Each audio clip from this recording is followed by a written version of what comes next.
Le ciel nocturne, d'un bleu profond, scintillait de millions d'étoiles lointaines. Au milieu du vaste univers, une étoile brillait tel un diamant, et une étoile filante traversa soudainement, laissant une traînée lumineuse éphémère avant de s'éteindre. La pleine lune éclairait tout, perçant les nuages vagabonds et teintait l'espace d'une couleur d'argent mystérieuse. En contrebas, les chaînes de montagnes escarpées étaient plongées dans le silence de la nuit. Le brouillard flottait paresseusement, telles des rivières blanches s'enroulant autour des flancs des monts et remplissant les vallées, créant un paysage à la fois paisible et sauvage. Soudain, le silence fut déchiré par un cri infantile. « Ouah! Ouah !» Le cri du nouveau-né résonnait à travers la forêt, si seul et si faible au milieu de la nature sauvage. Autour de la maison, une clôture en bois était solidement renforcée par des rouleaux de barbelés acérés. Juste à l'extérieur, dissimulé dans les hautes herbes, un piège à ours métallique bêait, ses mâchoires dentelées prêtes à se refermer à tout instant. Le son ténu s'insinua dans la maison en bois, réveillant le chasseur endormi. Vincent fronça les sourcils, essayant d'écouter dans l'obscurité dense. « Est-ce que j'ai mal entendu des pleurs d'enfants au milieu de cette forêt profonde ?» murmura-t-il, les yeux fixés sur les trophées de chasse au mur. Une autre pensée lui vint à l'esprit, dissipant ses doutes initiaux. C'est sûrement une souris qui s'est faufilée, mais si c'est quelqu'un venu voler, ils sont vraiment malchanceux. Avec un air froid et déterminé, la main cailleuse de Vincent serra le manche de la hache affûtée, dressée dans un coin. Il ne portait pas de chemise, révélant son dos nu musclé et puissant en franchissant le seuil. Dans l'obscurité dense, les muscles saillants de Vincent se tendirent tandis qu'il serrait le manche de la hache, un son sec résonnant signalant sa préparation. Son regard balaya froidement la nuit, rempli de vigilance et de danger. Dissimulé dans l'ombre à l'extérieur de la cabane, il observait silencieusement, sa silhouette robuste comme celle d'un prédateur à l'affût. Dans son esprit, les calculs fusaient. Il semble qu'ils aient évité tous les pièges et dissimulé leur présence. Ce ne sont pas de simples voleurs. Mais ils ne peuvent pas duper mes oreilles. Je vous anéantirai en un clin d'œil. Sans la moindre hésitation, Vincent concentra toute sa force dans ses jambes, s'élançant à toute vitesse. Son visage se durcit, ses yeux brillant d'une détermination brutale. La hache fut levée haut, déchirant la nuit silencieuse avant de s'abattre avec une force terrifiante. Un craquement assourdissant de bois résonnant annonçant une attaque soudaine et impitoyable. Vincent expira bruyamment, ses yeux balayant rapidement les lieux, des boxes d'où dépassaient quelques têtes de chevaux curieux aux recoins sombres et silencieux. Il murmura à lui-même avec déception « Il n'y a personne ici ». L'expression tendue sur son visage fut progressivement remplacée par de la fatigue. Vincent se frotta le front, la tristesse profondément ancrée dans son regard. Il mormonna amèrement « Depuis que j'ai appris que nous ne pouvions pas avoir d'enfants, j'ai commencé à entendre des voix ». Mais au moment où il allait abandonner, pensant que c'était encore une ruse de son esprit, quelque chose le fit s'arrêter net. « Hein ?» Les yeux de Vincent s'écarquillèrent, le doute se transformant rapidement en une stupéfaction extrême alors qu'il fixait l'espace devant lui. « Qu'est-ce que… » Vincent resta pétrifié, ses deux mains robustes s'agrippant fermement au bord du berceau branlant. À l'intérieur du berceau, une douce et mystérieuse lueur verte se répandit soudain, enveloppant la petite forme d'un nouveau-né. La lumière n'était pas aveuglante, mais scintillait comme des poussières de fée, illuminant un coin sombre de la pièce et rendant tout irréel. Vincent fut abasourdi, les yeux grands ouverts de stupeur. « Qu'est-ce que c'est que ça ?» s'exclama-t-il, sa voix brisée par l'effroi et l'incrédulité. Sans une seconde d'hésitation, presque instinctivement, il saisit le bébé hors du berceau et le serra fort contre sa poitrine musclée. L'étrange halo disparut dès que le corps minuscule fut à l'abri contre lui. Le cœur de Vincent battait la chamade, des battements puissants et rythmés. Sous une lumière éthérée comme la lune, il se tenait là, torse nu, sa poitrine se soulevant à chaque respiration, serrant doucement dans ses bras une petite créature emmaillotée dans une couverture blanche. Un bruit soudain brisa le silence. Vincent sursauta et se retourna. Olina, enveloppée dans une épaisse couverture, se tenait sur le pas de la porte, son visage endormi trahissant de l'inquiétude. « Que se passe-t-il, Vincent? Pourquoi tout ce bruit ?»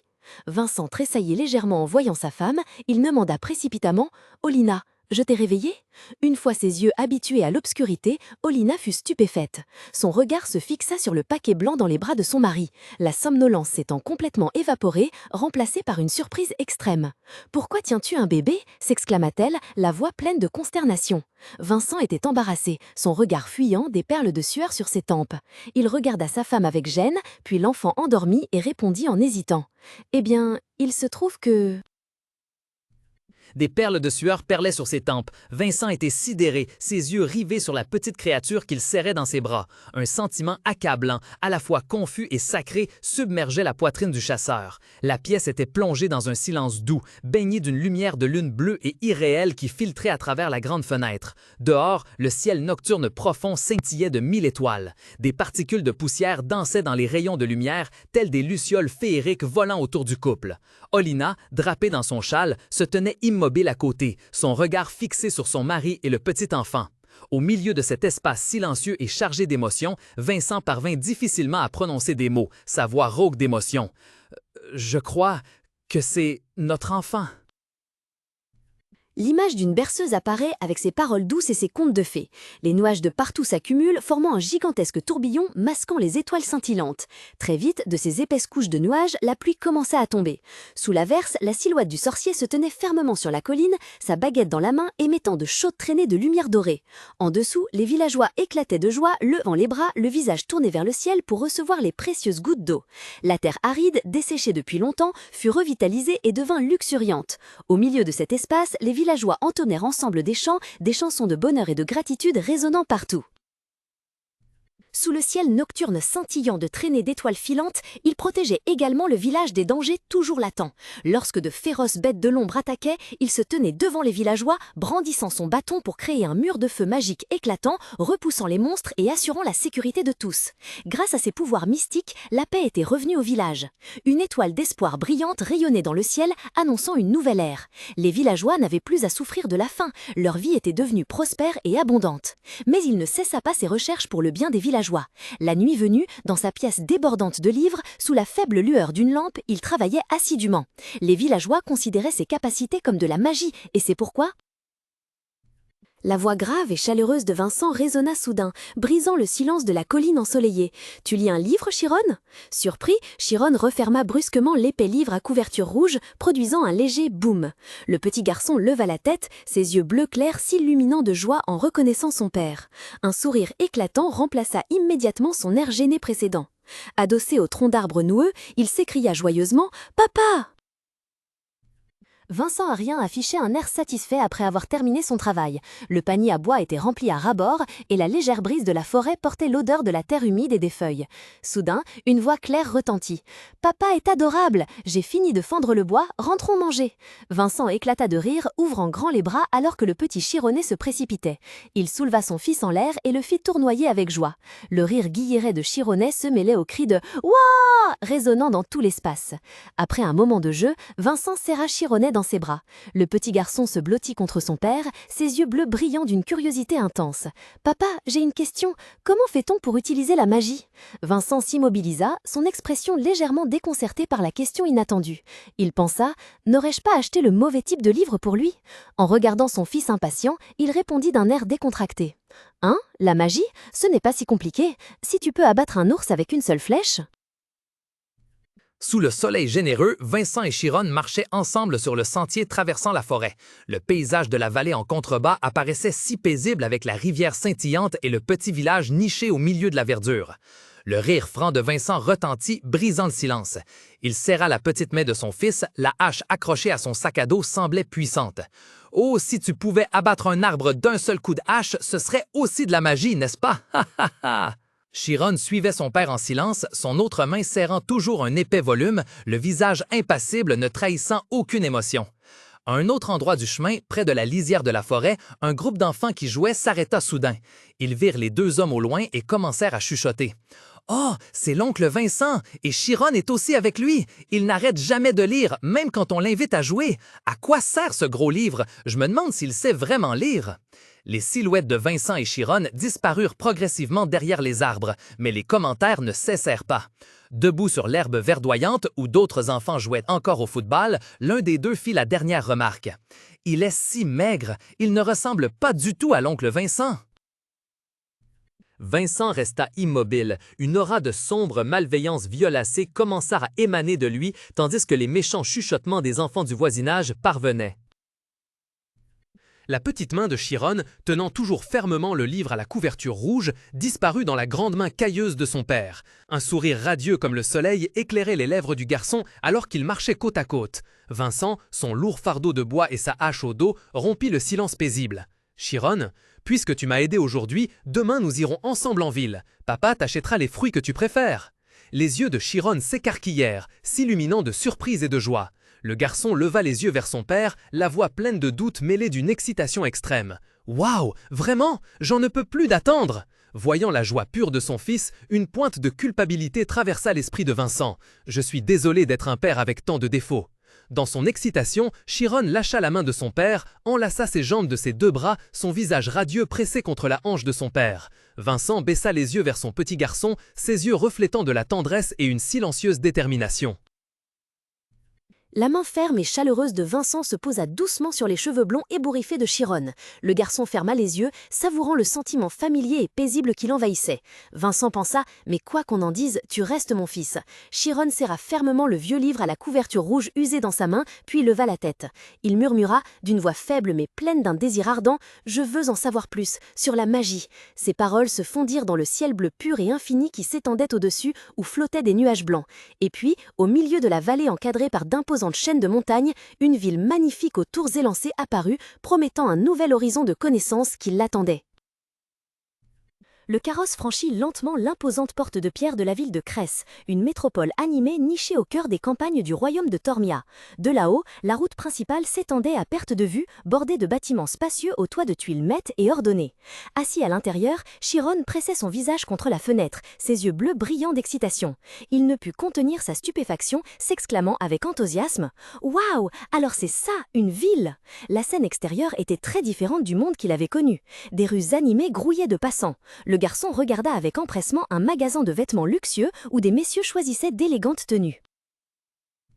Les roues claquèrent avant de s'arrêter net alors que le chariot de Vincent pénétrait dans le marché animé. Au milieu de l'agitation où les colporteurs criaient leur prix et les groupes de clients allaient et venaient, Vincent immobilisa son véhicule. Il se tourna vers son fils Chiron, son ton grave et instructif. « Chiron, tu dois attendre chez Martin jusqu'à ce que j'ai fini. Je te le répète, ne va absolument pas dans les ruelles désertes ni n'entre en contact avec les nobles, compris? Même si je sais que tu ne me désobéis jamais. » Chiron leva les yeux vers son père, un sourire radieux et une voix pleine de détermination. « J'ai compris, ne t'inquiète pas, papa. » Entendant la réponse de son fils, Vincent se leva et dirigea le chariot chargé de marchandises, rejoignant la foule sur la route pavée. Le grincement de la plume résonna tandis que Chiron écrivait soigneusement le panneau des prix pour l'étal de fruits. Le vendeur, un vieil homme au visage bienveillant, s'exclama avec surprise « Bon sang, tu sais vraiment écrire ?» Le vieil homme sourit avec gratitude « Merci, mon petit, tu n'avais pas à faire ça. » Assis au milieu des corbeilles de fruits colorés, Chiron répondit joyeusement « Ce n'est rien, je voulais aider. » Le vieil homme regarda le garçon avec un regard affectueux et admiratif, un sourire chaleureux sur les lèvres, tandis qu'il pensait « C'est vraiment un enfant intelligent, surtout pour son âge. Pourtant, mon Martin est celui qui sème le désordre en ville. » Au loin, une voix enfantine appela « Papy !» L'homme leva la tête en sursaut, légèrement surpris. « Quoi ?» Chiron s'approcha curieusement, les yeux pétillants d'excitation. « Savez-vous quelque chose sur la magie ?» L'air de ne pas avoir bien entendu, le vieil homme redemanda naïvement. « Hein? Tu parles de la circulation? » « Non, la magie !» Chiron, impatient, brandit le livre à la couverture rouge, sa voix empreinte de ferveur. « Comment utiliser la magie ?» Comprenant enfin, le vieil homme éclata d'un rire joyeux. « Oh oh oh! Ah, c'est donc la magie que tu veux !» Les centres d'intérêt des enfants suivent souvent un cycle familier, débutant par de puissants dragons, passant aux héros, puis aux sorciers et enfin aux arcs ou aux armes à feu. Cependant, chez Chiron, cette passion semblait profondément enracinée. Ses yeux bleus s'illuminèrent soudain, brillant d'un désir et d'une intelligence extraordinaire en contemplant le livre intitulé « Tale of the ». Un monde mystique et merveilleux semblait s'ouvrir devant lui. Le vieil homme, au sourire doux et chaleureux, désigna l'autre côté de la rue bondée, mais là-bas, il y a beaucoup de livres qui en parlent. Le regard de Chiron suivit son doigt, s'arrêtant sur un élégant bâtiment à l'enseigne distincte.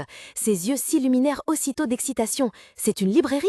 Voyant l'impatience non dissimulée du garçon, le vieil homme rit. « Tu veux aller voir? N'oublie pas de revenir tout de suite après. »« Vraiment? Je peux y aller? Je reviens tout de suite !» s'écria Chiron, la joie peinte sur son visage. Sans une seconde d'hésitation, le garçon se retourna et courut avec enthousiasme vers la librairie, sa petite silhouette se fondant rapidement dans la foule. En regardant Chiron s'éloigner, le vieil homme sourit, plein de nostalgie. Il prit un épais livre à couverture rouge à proximité. Oh oh oh, quand j'étais jeune, je lisais souvent des contes de fées comme ça. Quelle nostalgie! Voyons voir. Mais alors, il fut stupéfait, les yeux écarquillés fixant les pages du vieux livre. Des dessins complexes, d'étranges diagrammes magiques et des gribouillis incompréhensibles apparurent devant ses yeux, le laissant sidéré. « Hein ? Qu'est-ce que c'est que ça ?» mormonna-t-il, la voix pleine de doute. Un souvenir flasha soudainement dans son esprit, le ramenant à l'instant précédent.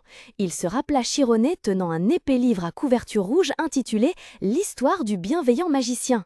« Attends une minute, tout à l'heure » murmura-t-il, puis la confusion apparut sur son visage en se remémorant la question du garçon. Il m'a demandé comment utiliser la magie à l'intérieur de la librairie. Soudain, une voix pleine de mépris et de colère retentit en voyant la main sale de Chiron s'étendre vers un livre précieux sur l'étagère. « Non, qu'est-ce que tu penses toucher avec tes mains sales ?»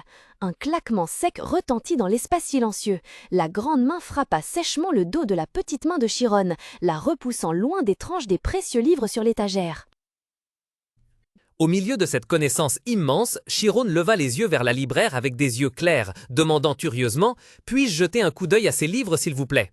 La femme corpulente mit aussitôt les mains sur ses hanches et s'écria renfrogné. « Ces livres coûteux ne sont pas pour le commun des mortels. Ils ne ressemblent pas aux livres de morale qu'on vend à l'épicerie. Je ne peux pas vous laisser salir les livres et les faire paraître usagés. » Réprimandé, Chiron se contenta de baisser la tête, pensant secrètement « Les livres sont vraiment chers. Je me demande où papa m'a acheté des livres. » À ce moment-là, la sonnette retentit d'un ding-dong. Un homme vêtu élégamment, portant un costume luxueux et un chapeau mou, entra. Il demanda à la propriétaire « Tous les livres que j'ai commandés sont-ils prêts ?»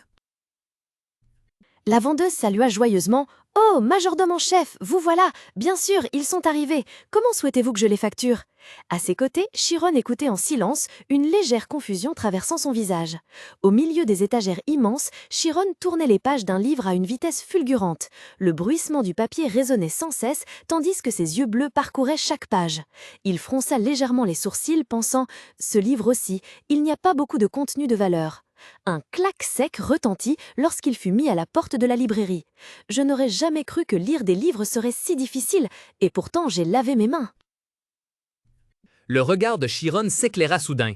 Au milieu de la vaste cour pavée, un homme en costume élégant coiffé d'un feutre serrait contre lui une boîte en carton remplie de livres. Pour les garçons, c'était un véritable trésor. Chiron ne pouvait pas le quitter des yeux. Il a l'air d'un aristocrate. Où va-t-il les emmener, je me demande? Avec cette pensée, ses jambes se mirent inconsciemment en marche, puis il se précipita à sa suite, attiré par les précieux livres. Au moment où il s'approchait de lui, l'homme vida tous les livres de la boîte sur le sol. Les yeux bleus de Chiron s'écarquillèrent, brillant dans l'obscurité, reflétant une horreur indissimulable. Devant lui, dans la cour pavée et froide, se trouvait une fosse à ordures gigantesque. Parmi des sacs poubelles noirs et toutes sortes de déchets sordides, d'innombrables livres, des trésors de savoir qu'il chérissait tant, étaient jetés sans pitié, gisant pitoyablement. Une sueur froide perla sur les tempes de Chiron, tandis qu'il baissait la tête, sa main tremblante serrant un vieux livre. Alors, c'est d'ici que Père a pris ces livres pour moi ? Cette pensée lui transperça l'esprit, à la fois douloureuse et amère. Au milieu d'un espace verdoyant et d'un chemin pavé, des rires clairs et cristallins résonnèrent, faisant sursauter Chiron qui releva la tête de son livre qu'il lisait attentivement. Non loin de lui se tenaient deux femmes dont l'allure dégageait une aura distincte. Noble, cette pensée traversa l'esprit de Chiron. Il les regarda involontairement, leurs robes exquises, leurs chapeaux élégants et leurs talons hauts raffinés semblaient irradier une aura éclatante, créant un monde totalement distant. Un sentiment de curiosité et d'étrangeté monta en lui, il se demanda involontairement « Je me demande quelle est la différence entre elles et moi ?» Cette question fit soudainement remonter dans son esprit un lointain souvenir. L'image de son père Vincent au visage sévère lui revint, sa voix retentissant avec fermeté lorsqu'il réprimandait le jeune Chiron d'antan. « Ne touche jamais aux nobles !» Chiron avançait d'un pas lourd et une question tournait en boucle dans son esprit. Pourquoi eux, oui, et moi, non? Il baissa la tête, sa petite silhouette semblant bien seule entre deux hauts murs de pierre. Passant devant lui, deux femmes élégamment vêtues, leurs rires éclatants semblaient appartenir à un autre monde, un monde qu'il ne pouvait atteindre. « Hé, gamin !» Une voix inconnue résonna soudainement juste derrière lui. Au même instant, une main large et ferme lui saisit l'épaule, le retenant. Chiron tressaillit d'effroi, ses yeux bleus grands ouverts de panique. Soudain, une main brutale s'agrippa à l'épaule de Chiron, le tirant en arrière. La voix sévère du garde résonna d'en haut. « Ce n'est pas un endroit pour qu'un enfant comme toi erre seul. Derrière cette porte se trouve une zone réservée aux nobles. D'où viens-tu? Où sont tes parents? » Chiron sursauta, effrayé, levant les yeux vers le grand homme en uniforme qui le tenait fermement. Le garçon blond balbutia en réponse, ses grands yeux bleus écarquillés de terreur. « Hein? Mon père est juste ici. » Ne semblant pas croire le garçon, le garde commença à le tirer sur le chemin pavé. Mais soudain, il s'arrêta brusquement. « Hé, attends! » Le garde au béret donna un coup de coude à son collègue, murmurant d'une voix basse et inquisitive. « Ce gamin a l'air vraiment louche, pas vrai? Il ne ressemble pas à un enfant d'ici. » Ces murmures parvinrent aux oreilles de Chiron, le faisant tressaillir légèrement. Ses yeux bleus s'écarquillèrent, révélant un instant confusion et inquiétude. L'autre garde ricana d'un air entendu, probablement un orphelin, peut-être même un coursier pour des bandits. Il s'avança droit vers Chiron d'une voix autoritaire. « Petit, j'ai besoin que tu viennes avec moi. » Chiron était complètement abasourdi, n'ayant pas le temps de comprendre ce qui se passait. « Hein ?» Avant qu'il ne puisse réagir davantage, Chiron prit aussitôt la fuite.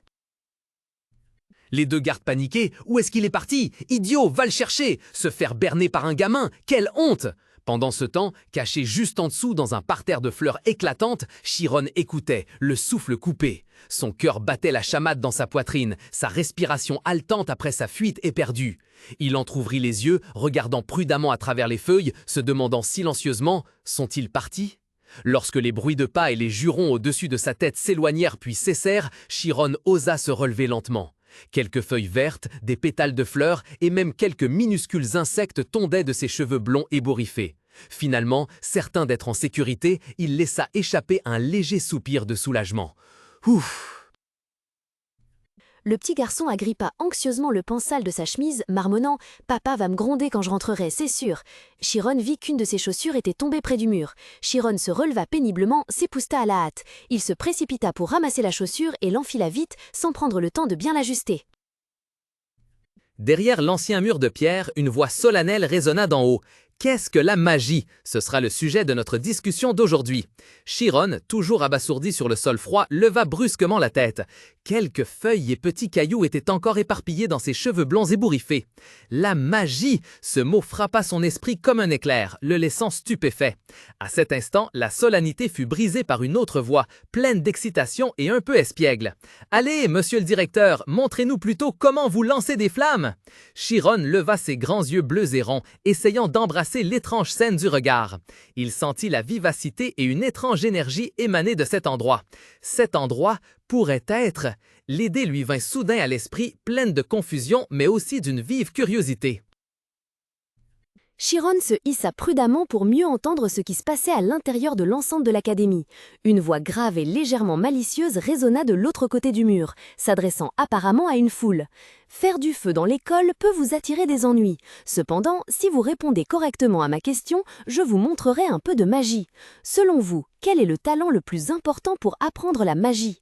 À peine la question posée, d'autres voix juvéniles se mirent à répondre en chœur. C'est la connaissance. Ce doit être le travail acharné. Après tout, nous devons étudier la magie toute notre vie. C'est l'argent. J'ai entendu dire qu'il y avait beaucoup de choses à acheter. Un joyeux éclat de rire retentit après ces réponses. La voix initiale reprit, rejetant calmement. Personne n'a encore donné la bonne réponse. Chiron s'immobilisa. Ses yeux bleus s'écarquillèrent, révélant surprise et profonde réflexion. Caché derrière le mur de pierres irréguliers, Chiron retenait son souffle en écoutant, se demandant « Faut-il être noble ou quelque chose comme ça pour y arriver ?» La voix du vieux mage résonna, claire et érudite. Le talent le plus important pour apprendre la magie, les yeux bleus de Chiron s'écarquillèrent, se concentrant intensément sur chaque mot. C'est la perception. Le mot perception frappa son esprit comme un éclair, provoquant un choc.